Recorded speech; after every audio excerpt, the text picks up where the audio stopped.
we got a call early in the morning at 5:30 Saturday morning, and when you get calls that early, it's never a good call. So I was really panicking when my husband went to pick up the phone, and as soon as he saw me, he said, "Turn on the TV," and that's when we started seeing all these devastating images of earthquake, and all the buildings collapsed to the ground, and we didn't know what was going on. We didn't know where our family members were.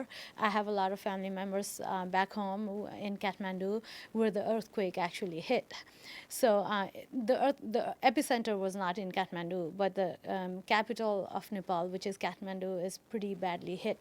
So didn't know where our family members were. We were trying to call. The landlines were not working, and finally got through to my sister, who through Facebook. So the social media helped a lot. We could only get information through Facebook, what others were posting, and through other text messaging apps. When I talked to my sister, she could not reach to my grandmother because she lived far off from my grandmother's house. My grandmother is 84-year-old and she has COPD, so she needs oxygen constantly. My first worry was, did she have enough medical supplies with her, and was she safe? So we have really good neighbors. So I'm thankful for the neighbors that the neighbors went to her house and got her because she lives alone.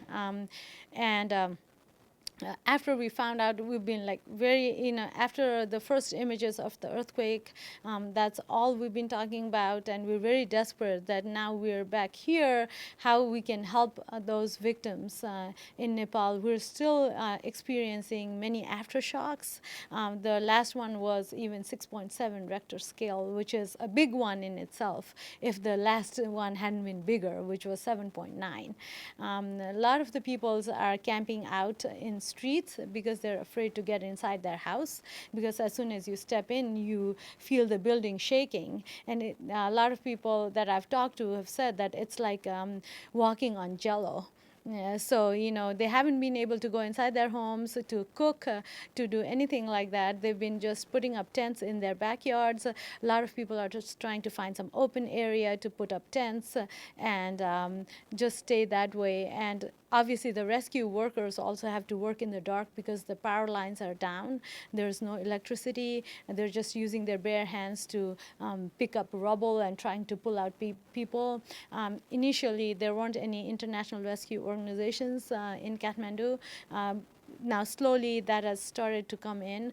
So the initial response was by the local folks, just neighbors trying to help each other, trying to go pick out dead bodies from the rubbles. And then the hospitals are overwhelmed as well. So the hospital beds are so full that the doctors have to start treating patients in open area in hospital grounds.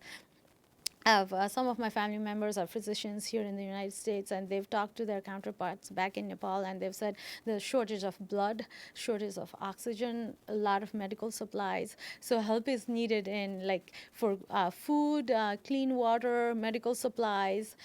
So I would just like to urge our neighbors and residents, if you can give any help, every penny counts. So if you'd like to help the earthquake victims of Nepal, please donate to some reputable international organizations like the Red Cross International, the Oxfam International, UNICEF, so that the funds can get to these victims quickly.